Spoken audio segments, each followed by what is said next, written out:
자, 여러분 지난주에 제가 하려다 다 못했는데요. 키아즘 구조라는 좀 어려운 말인데 알고 보면 그렇게 어려운 건 아닌데요. 이게 교차대조법, 대칭병행법 뭐 여러 가지로 우리말로는 뭐 하는데 이게 무슨 뜻인지 한번 보겠습니다. 여러분 우리 성경을 바라보는 방법 중에 한 가지인데요. 제가 성경을 항상 넓게 보라고 말씀드렸죠. 우선 우리가 해야 될 것은 성경을 폭 넓게 봐라. 그럼 성경을 폭 넓게 어떻게 보느냐? 이 방법을 보면 또 성경을 넓게 보는 방법 중에 하나인데요. 한번 보실까요?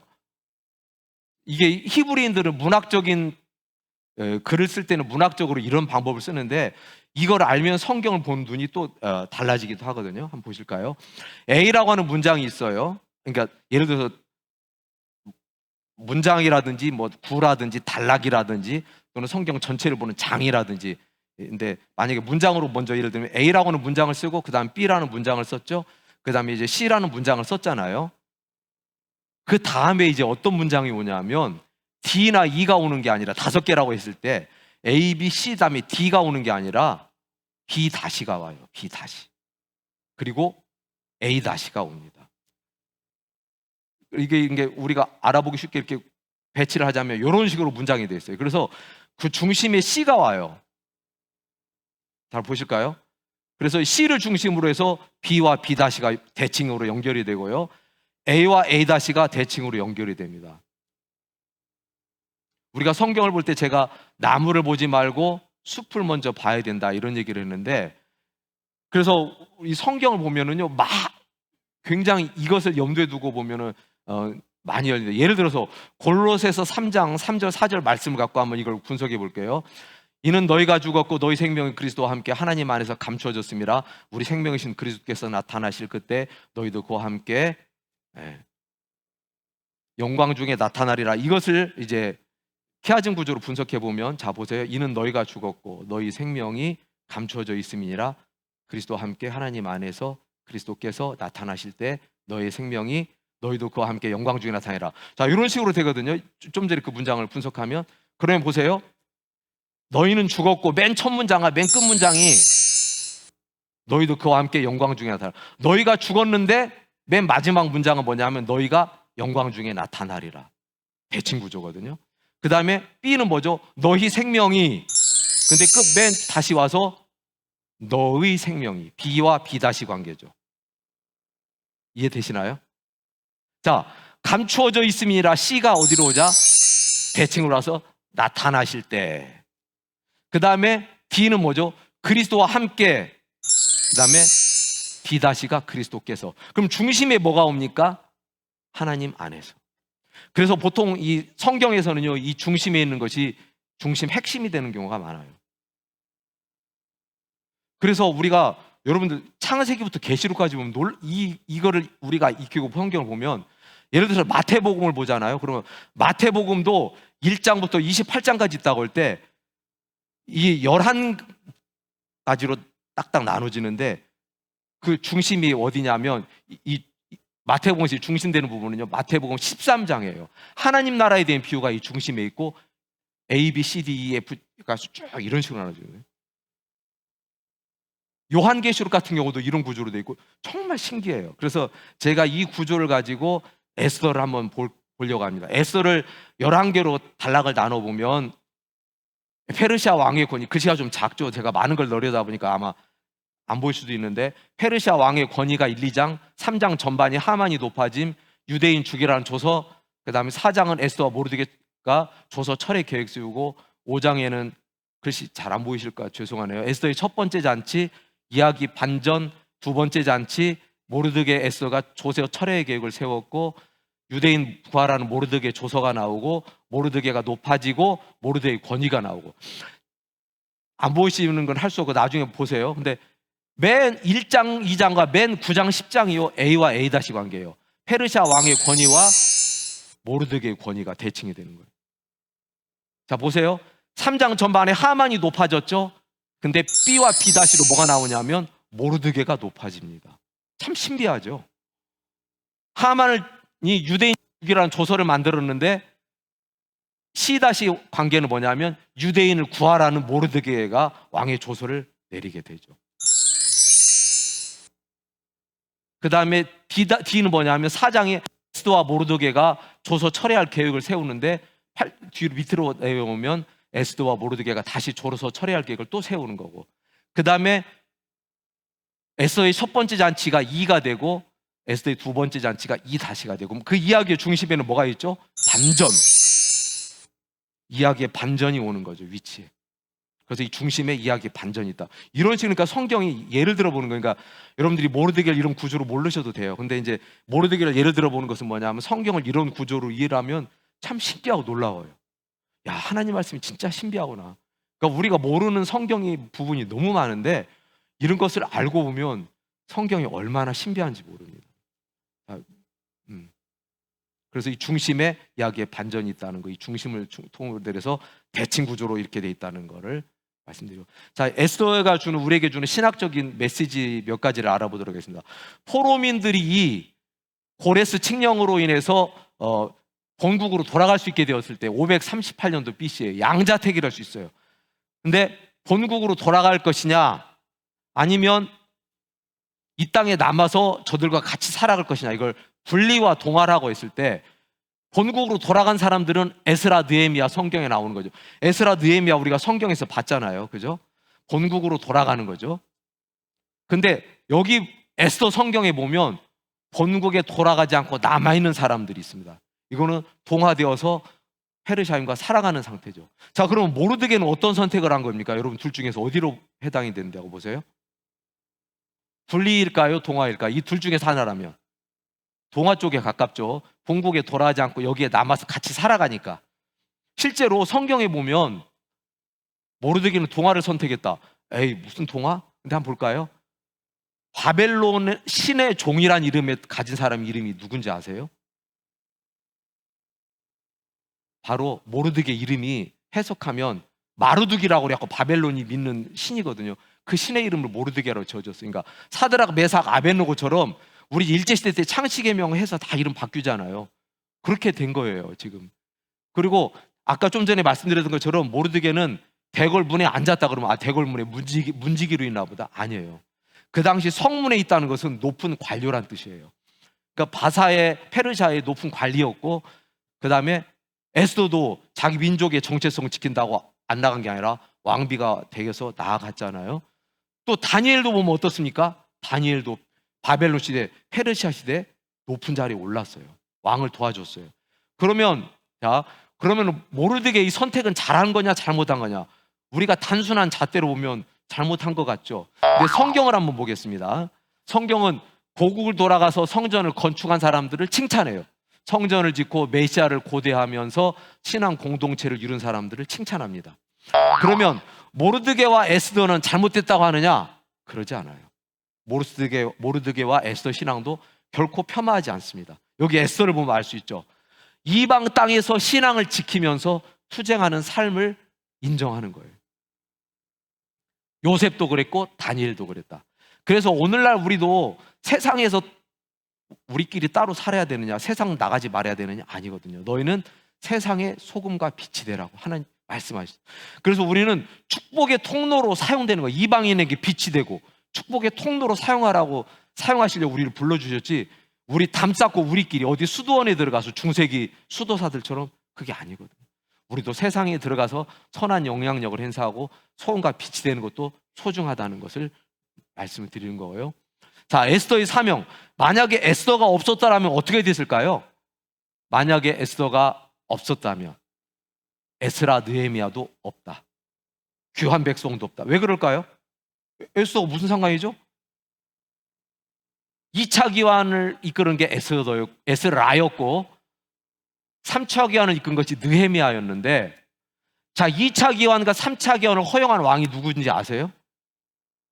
고레스 칙령 이후에 반대자들이 공작을 해가지고 가짜 조서를 만들어가지고 막아버렸는데 이걸 다시 허용한 사건이 있었다고 배웠던 거 기억나세요? 자, 잠깐 기억을 더듬어 보겠습니다. 지난번 에스라 6장과 7장 사이에 에스더가 끼어들었다고 그랬죠. 그래서 에스더가 에스라 중간에 끼어들어야 시기적으로 봤을 때 그렇다는 뜻이죠. 그러면 2차 기환, 3차 기환을 허용한 건 누구냐면 아닥사스다 왕 1세 때입니다. 이 아닥사스다는 누구죠? 아하수에로 왕의 아들이에요. 아하수에로 왕 에스더 있을 때 거기서 아닥사스다가 후세로 나왔죠. 그래서 페르시아 6대 왕이 아닥사스다인데 아하수에로 왕이었다. 이 사람이 2차 기한과 3차 기한을 허용했다는 거죠. 하나님 나라 백성을 보존하는 데 있어서 에스더가 결정적이에요. 태후의 족속인데 아닥사스다 왕이 허용하지 않을 수가 없죠. 자, 이때를 위함이라는 것은 제가 설교 시간을 했기 때문에 빨리 넘어갈게요. 아하수에로 왕이 망각했지만 나중에 더 큰 보상으로 돌아왔고, 하만이 착각했지만 더 큰 반전으로, 이것은 하나님의 섭리다. 하나님의 히든 카드라고 제가 이렇게 표현을 하고 싶어요. 하나님께서 우리에게 남겨두신 거, 에스더를 이때를 위해 남겨두신 건 뭐죠? 히든 카드. 무슨 뜻인가요? 히든 카드, 비장의 무기. 카드 놀이할 때 숨겨놓은 비장의 카드를 히든 카드라고 하는데, 하나님께서는 남겨놓으신 거죠. 가장 요긴할 때 써먹으시려고. 누구를요? 저와 여러분도. 우리도 그런 마음으로 가졌으면 좋겠네요. 남은 자. 그 다음에 왕이 되미는 금규. 왕 에스더가 뜰에 선 것을 본즉 매우 사랑스러움으로 손에 잡았던 금규를 그에게 내미니. 제가 금규가 뭔지, 이렇게 왕이 갖고 있는 지팡이 같은 거예요. 이걸 내밀어야만 살고, 못 받으면 죽어요. 근데 자, 왕 에스더가 예쁜 모습으로 왔을까요? 3일 동안을 먹지도 마시지도 않고 갔어요. 얼마나 초췌하겠어요. 모든 유다인들이 먹지도 마시지도 마셔서 저도 시녀와 함께 3일간을 주야로 금식한 후에 왕에게 나가겠습니다. 그러면 3일 동안 금식하고 먹지도 못하고 자지도 못하고 물도 안 마시고 뭐 모습이 얼마나 초췌할까요? 근데 왕의 눈에는 사랑스럽게 보였다는 거예요. 이건 누가 일하시는 거죠? 하나님이 일하시는 거예요. 사람이 하는 게 아니거든요. 근데 우리도 하나님 앞에 나아갈 때 율법으로는 우리 하나님 앞에 나갈 수가 없어요. 우리가 죄인이잖아요. 페르시아 법으로는 죽어야 되는데 사랑스러움으로 나갔죠. 우리도 하나님 앞에 나아갈 수 없어요. 율법으로는 죄인이라서. 하나님 보면 우린 죽어요. 근데 복음, 하나님의 긍휼함으로도 나가는데 그것을 뭐죠? 그리스도의 보혈로 나가는 거예요. 그러므로 우리는 긍휼하심을 받고 때를 따라 돕는 은혜를 얻기 위하여 은혜의 보좌 앞에 담대히 나갈 것이니라. 자, 그 다음에 왕의 조서. 여러분, 왕의 조서는요 처리할 수가 없어요. 왕도 자기가 내린 조서는 왕이 마음대로 못 바꿔요. 왕의 도장이 땅 인장으로 찍은 것은요 왕도 처리할 수가 없어요. 그래서 보세요, 3장 13절에 보면 유다인을 죽이라는 조서가 쫙 나갔죠, 하만을 통해서. 근데 8장 12절에 가보면, 자, 이 유다인을 죽이라는 조서를, 하만을 없애고 에스더의 사정을 왕이 들었다고 해서 이 조서를 없앨 수 있을까요? 못 없애요. 왕이지만 못 없애요. 그래서 내린 게 뭐냐면 두 번째 조서를 내리는데 8장 12절에 보면 유다인을 살리라는 조서를 내립니다. 그러니까 조서가 두 개가 같이 가는 거예요. 이제 하나는 죽이라는 조서가 갔고, 근데 이제 날짜가 아직 안 된 거죠. 근데 율법의 요구로는 우리가 하나 앞에서도 우리는 율법으로는 죽을 수밖에 없어요. 로마서 8장 3절 4절에 보면 율법의 요구로 죄를, 우리는 육신의 죄를 정하서 육신을 가진 우리는 율법의 요구를 봐서 죽을 수밖에 없고, 이거 처리할 수가 없어요. 근데 우리가 살 수 있는 건 뭐죠? 생명의 성령의 법. 로마서 8장 2절에 나옵니다. 생명의 성령의 법으로 우리가 다시 살 수 있는 거예요. 그래서 이게 8장 2절에 나오는 말씀이고요. 자, 그러면 보세요. 어명을 전달하는 역졸들이 말을 타고 막 갑니다. 왜냐하면 보세요, 죽이라는 조서, 살리라는 조서가 지금 같이 가고 있는 거예요. 동시에 동일한 날짜가 동일해요. 죽이라는 조서도 아달월 13일 제비를 뽑았을 때 이렇게 나왔어요. 근데 아달월 13일에 살리라는 조서가 또 가기 위해서 아달을 그러니까 똑같은 날이에요. 똑같은 날. 이 조서가 같이 나가는, 매우 긴급한 상황이죠. 그래서 이 왕이 어명을 받은 역졸이 막 말을 타고 합니다. 아달월 13일 이전에 도착을 해서 이 죽이라는 조서 말고 이제 이 살리라는 조서는 뭐죠? 유다인들이 왕의 명령을 들어서 자기들이 몸을 지킬 수 있는 권리를 얻은 거예요. 그리고 유다인을 진멸하려는 그 민족들을 도륙할 수 있는 권리를 얻은 거죠. 그래서 우리도 생명을 구하라. 사도행전 1장 8절, 그 다음에 요한계시록에 보면 악한 세력을 진멸하라, 하늘의 군대를 상징한다고 볼 수가 있죠. 그래서 하늘의 군대들이 악의 무리를 진멸하기 위해서 백마를 타고 어린 양 예수를 따르는 대목이 나오는 것처럼 그렇게 해석을 하면 보기도 하고요. 자, 본토 백성이 유다 백성이 되더라. 8장 17절에 본토 백성이 죽기 싫으니까 전부 다 유다 백성으로 되는 사람이 많더라 그랬는데, 이게 바로 제사장 나라의 사명입니다. 하나님께서 이스라엘 백성을 애굽에서 구원하신 진짜 목적은 무엇이냐? 바로 제사장 나라. 축복의 통로, 복음의 통로. 그래서 이방인들이 전부 다 구원은 유대인에게서 납니다. 그래서 이게 그거죠. 내 언약을 지키면 너희는 모든 민족 중에서 내 소유가 되고 너희는 내게 제사장 나라가 되고, 하나님이 우리를 부르신 목적입니다. 자, 부림절을 9장에 보면 유대인 명절이 나오는데, 좀 전에 말했던 것처럼 아다르 14일, 10일, 아다르 13일이 지나고 나서 그 다음날 이틀 동안에 거룩한 전쟁. 근데 도륙을 하되 그들의 재산에는 손을 대지 아니하였더라. 왜요? 깨끗한 거룩한 전쟁이기 때문에 물질을 탐내지 않는 거죠. 자, 부림절이라는 말이 뜻이 어디서 왔냐면 부르에서 왔는데, 제비를 뽑는다는 건데, 여러분 나중에 확인해 보세요. 에스더 3장 7절에 보면 하만이 유대인을 죽이기 위해서 언제 죽일까? 그러다 그 측근들하고 회의를 했더니 제비를 뽑아요. 그 사람들이 그 점성술이 딱 던졌는데 제비를 뽑았더니 아달월 13일로 나왔던 거죠. 근데 그날이 어떻게 됐어요? 유대인의 명절이 됐어요. 놀라운 하나님의 섭리로. 이 부림절이라는 것이 부르에서 나왔어요. 하만이 제비 뽑았던 이름이 부르인데 그것을 부림으로 바꿨다. 그래서 슬픔이 변해서 기쁨이 되고 애통이 변해서 길한 날이 되고요. 자, 창세기하고 에스더가 닮은 꼴을 우리가 보도록 할까요? 성경을 해서 보면 흥미로운 이야기가 있습니다. 에스더하고 요셉 이야기가 흥미로운 이야기가, 비교해 볼게요. 어떤 꼴이 닮았는가? 범죄한 관리 두 사람이 똑같이 나와요. 여기서는 에스더에서는 왕을 죽이기 위해서 넷이 두 명이 공모를 하죠. 근데 요셉 시대에는 술 맡은 관원장과 떡 맡은 관원장 두 사람이 왕 앞에서 실수를 해서 왕에게 진노를 사서 똑같이 두 사람이 나오죠. 그래서 어떤 사건을 반전 일으키는 계기로 관리 두 명이 나오고, 그 다음에 한밤중에 반전이 일어납니다. 뭐죠? 이 왕은 밤에 자다가 잠이 안 와가지고 어떻게 했죠? 아수에로 왕이 궁중실록을 열어봤더니 나를 구해줬던 모르드게가 있었네? 여봐라, 아무도 없느냐? 그래서 하만이 밖에 나와서, 하만은 지금 장대에다 모르드게 매달고 왕에게 허락 맡으려고 딱 왔는데, 하만 저 왔습니다. 그러니까 너 빨리 모르드게 임금이 입혀주는 옷 입고 왕관 씌워서 칭송해라. 길거리 다니면서.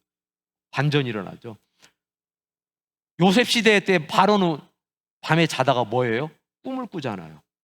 흉년 일어나는 꿈, 풍년 일어나는 꿈을 꿈으로 나오죠. 흉측한 소, 살찐 소. 그래서 그 밤중에 일어났던 왕의 꿈꾸는 왕, 불면의 왕을 통해서 이야기에 반전이 일어나는 놀라운, 닮았죠, 이야기가. 그 다음에 망각의 세월. 이 왕은 모르드게의 공을 까마득하게 잊어버렸어요. 공적을. 근데 술 맡은 관원장도 요셉을 잊어버렸습니까? 안 잊어버렸습니까? 잊어버려요. 요셉이 꿈 해몽 해주는데 잊어버리고 넘어갔다가 나중에 어떻게 해요? 뒤늦게 생각하죠. 하나님의 때. 자, 고난 속에서 신앙을 유지한다. 모르드게는 에스더는 처음에 노예로 끌려갔잖아요. 바벨론에 노예 생활하다가 왕후가 올라왔죠. 근데 여기 요셉은 감옥 생활을 하는 거죠. 그런데 평범한 시분이었다가 어떻게 돼요? 권좌에 올라서 에스더는 왕후 자리에 오르고 요셉은 무슨 자리에 오르죠? 총리 자리에 오르죠. 자, 하나님의 섭리를 따라서 하나님 자신의 뜻이 아닌 하나님의 뜻으로 하나님의 도구로 사용했다. 자, 사무엘상 에스더 정반대의 결과, 이게 이제 에스더의 마지막 부분인데요. 아말렉과의 전투 1차 대결 때는 사울과 아각 왕의 대결이었죠. 사무엘상에서. 근데 2차 대결은 누구였다고요? 모르드게와 하만의 대결이었어요. 근데 결과는 영딴판으로 정반대로 되죠. 아말렉을 진멸하라고 그러는데 사울은 아각을 살려줘요. 그걸로 말미암아 왕의 자리에서 쫓겨나는 가장 결정적인. 그런데 모르드게를 통해서 어떻게 돼요? 에스더를 통해서 하만은 죽게 되는 거죠. 노략물을 사울왕은 아말렉을 진멸하면서 좋은 건 놔뒀어요. 그랬다가 어떻게 됐어요? 사무엘 선지자로부터 책망을 듣고 경고를 받죠. 근데 이 아까 불임절에서 노략질을 않고 탐내지 않았더라. 물질을 욕심내지 않고. 그래서 사울은 왕권을 상실했고 모르드게는 최고 영예에 올랐다. 사울왕과 모르드게는 정반대의 길을 걷는 거죠. 비슷한데. 자, 성경 상식으로 세 가지 있는데 이거 언제 다 해? 짧게 했습니다. 제가 이렇게 시간이 촉박할 것 같아서. 그래서 금방금방 끝나도록 하는데 하겠습니다. 제가 짧게 하려고 해도 이게 자꾸. 자, 우리가 성경을 읽을 때, 여러분들에게 제가 성경을 읽을 때 우리가 범하기 쉬운 오류, 제가 성경을 넓게 보라고 그랬죠. 우리가 단어 한 군데에만 집착해가지고 단어 의미만 가지고 해석해갖고 그것을 해석하고 단어 한 가지만 갖고 설교하는 사람들이 있어요. 자기 식으로 해석을 해서. 근데 여러분, 성경에 나오는 단어 원어를 찾아보면요, 단어 하나의 뜻이 막 3가지, 4가지, 5가지, 10가지가 되는 경우도 있어요. 그러면 그 중에서 어떤 것을 번역을 해야 되느냐? 문맥을 갖고 성경 전체의 의미를 갖고 그 단어를 채택해야 되는데, 성경을 넓게 안 보는 사람들은 자기가 원하는 거 해석을, 단어를 뜻을 채택을 해가지고 성경을 엉터리로 해석을 하게 됩니다. 그래서 단어는 다양한 의미를 지니고 있으니까 여러 가지 뜻이 있을 때 원어 속에서 성경의 힐라어, 히브리어 중에서 어떤 걸로 번역을 할 것이냐, 성경의 흐름 속에서 해석해야 된다. 성경은 점진적인 계시고 하나님의 계시의 본질적으로, 하나님의 계시는 점진적으로 나가기 때문에 그 하나님의 계시를 본질적으로 의미를 이해해야 한다. 하나님 나라의 관점으로 보기. 자, 성경, 제가 지난번에 여호수아 성경 강의할 때부터 계속 강조드렸던 것처럼 성경은 하나님 나라의 관점으로 봐야 돼요. 성경의 가장 핵심 주제는 뭐죠? 하나님의 나라. 나 혼자 예수 믿고 나 혼자 천국 가는 것이 그게 성경의 주제가 아니에요. 성경은 창세기부터 요한계시록까지가 하나님의 나라에 대해서 이야기해요. 공동체. 그래서 하나님의 나라를 시작했는데 어떻게 완성될 것이냐. 구약 39권, 신약 27권 합쳐서 66권인데 66권은요 한 권의 책이다. 계속 제가 강조하죠. 성경은 한 권이에요. 한 권. 66권이 아닙니다. 창세기부터 계시록까지는 잘 짜여진 한 편의 드라마다. 그래서 66권이 아니라 66개의 챕터로 구성되어 있다. 그래서 챕터 1은 창세기, 챕터 2는 출애굽기, 이런 식으로. 그래서 마지막 66장에 가면은 요한계시록. 하나님 나라의 시작과 완성. 그래서 이것을 알고 성경을 보면 우리 인생이 달라지고 말씀에 붙잡힌 인생이 된다. 자, 하나님 나라 관점으로 보겠습니다. 17권이에요. 창세기부터 에스더까지가 17권인데 하나님 나라 관점으로 쭉 연결해 볼까요? 창세기 하나님 나라가 시작했죠. 출애굽기에 가서 하나님 나라 백성을 만들기를 합니다. 레위기에 가서 하나님 나라 백성을 거룩하게 하기 위해서 제사법을 일러주고, 민수기에 가서는 하나님 나라 백성을 광야에서 훈련을 시켜요. 그 다음에 신명기에 가서는 하나님 나라의 왕권에 대해서 확인시켜주죠. 그 다음에 여호수아에 가서 하나님 나라 백성의 살 수 있는 땅을 만들어줘요. 자, 그러니까 왕권과 백성과 땅, 나라의 3요소가 다 나왔다고 그랬죠. 모세 오경을 통해서, 그 다음에 여호수아 통해서 나라의 3요소가 다 나왔고, 그 다음에 사사기에서는, 근데 여기서는 하나님의 백성이 타락을 했고, 룻기에 가서는 하나님의 백성의 자격에 대해서 알려주죠. 혈통에 관계없이 룻 같은 사람이 메시아의 조상이 되는 거죠. 사무엘에 가서는 하나님 나라 왕의 자세 1, 2가 나오죠. 열왕기에서는 하나님 나라 왕의 사명, 역대기에서는 왕의 사명 2. 근데 차이점이 있다면 열왕기에서는 율법과 공의를 알려주고 역대기에서는 성전과 예배를 알려주죠. 자, 여기까지 했고요. 이제 에스라에 와서는 하나님 나라 성전을 재건하고, 느헤미야에 와서는 하나님 나라의 성벽을 재건하고, 자, 오늘 우리가 공부했던 에스더는 뭐죠? 하나님 나라 백성을 보존한다. 그러니까 성경은 쭉 이어져 있어요. 이렇게 신기하죠? 따로따로가 절대 아니라는 거예요. 하나님 나라 관점으로 쭉 이어져 있는 성경. 제가 계속 말씀드리고, 그래서 이것이 창세기부터 계시록까지 연결되는 한 편의 드라마, 한 편의 책. 자, 이것만 하고 마치겠습니다. 여러분, 구약과 신약의 연결의 맥을 하나님 나라의 왕으로 보면요, 구약 역사서의 맨 마지막이 뭔지 아세요? 구약 역사서의 맨 마지막 뭐라고 배웠습니까? 앞에서 얘기했었는데, 에스라, 느헤미야 할 때 사무엘 상하부터 해서 느헤미야까지 오면 구약 역사서가 끝나는 거예요. 선지서로 얘기하면 말라기죠. 느헤미야하고 동시대 선지자가 말라기예요. 그러니까 우리가 성경이 배열된 순서대로만 됐다고 생각하시면 안 돼요. 역사로 서로 보면 느헤미야가 구약 역사서의 맨 마지막, 에스라, 에스더, 느헤미야로 가고, 선지서로 보면 이 느헤미야 시대에 말라기가 오죠. 신약 복음서의 시작은, 역사서의 시작은 뭐죠? 마태복음입니다. 근데 이 마태복음의 주제가 뭔지 아세요? 하나님 나라의 왕으로 오신 그리스도입니다. 하나님 나라 왕으로 오신. 마가복음은 종으로 오신 그리스도, 누가복음은 사람의 아들로 오신 그리스도, 요한복음은 하나님의 아들, 신성을 강조하는 거죠. 근데 어쨌든 마태복음은 왕으로 오신 그리스도를 강조하는데, 그래서 보세요. 구약 역사서 사무엘 상하에서부터 느헤미야까지는 인간 왕들의 실패를 알려줍니다. 인간 왕들은 전부 다 실패한다. 구약 성경은 이거를 강조해요. 인간의 왕들은 세워봤자 전부 다 실패한다. 그럼 마태복음 무엇을 강조할까요? 신약에서는 그렇죠, 실패하지 않는 영원한 하나님의 나라의 왕. 여러분 누구십니까? 누구세요? 다 같이 말씀해 보세요. 예수 그리스도. 신약은 예수, 장차 오실 예수님은 실패하지 않는다. 인간의 왕들은 구약에서 전부 실패했다. 하나님 나라와 대리 통치자 근다. 그러나 실패하지 않는 예수 그리스도는 이 땅에 오셔서 영원한 하나님 나라 왕이 되신다는, 이것을 우리가 성경에서 가르쳐줘요. 그래서 신약과 구약의 끝과 신약을 연결하는 역사서의 끝은 이렇게 연결이 되는 거예요. 인간의 왕들은 실패했지만 마태복음에 가서, 그래서 마태복음 1장이 뭘로 시작을 하죠? 다윗의 자손으로 오는 예수 그리스도, 족보가 쭉 나오는 거예요. 유다인들에게 이걸 알려주는 거예요.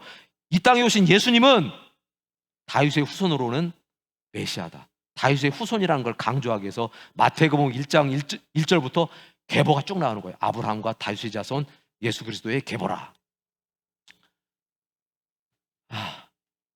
빨리 하려고 많은 약을 제가 또 빨리 하다 보니까 말이 좀 빨랐는지 모르겠는데, 이렇게 해서 마치도록 하겠습니다. 다음 성경 또 기도해 주시고요. 잠깐 기도하고 주기도문을 마치겠습니다. 사랑의 주님, 부족한 저희들을 통해서 하나님의 뜻을 조금이나마 깨닫게 하시니 감사합니다. 머리로 아는 자로 끝나는 것이 아니라 우리의 삶 가운데 찾아오시는 말씀을 온전히 영접하고 우리 삶 가운데 이루어서 우리의 삶이 예배가 되게 하시고, 예배가 우리 삶이 되어 하나님의 뜻을 이 땅에 성취하며 하나님 나라를 바르게 세워가는데 아름답게 쓰임받는 저희들 되게 하여 주시옵소서. 예수님 이름으로 기도합니다. 아멘.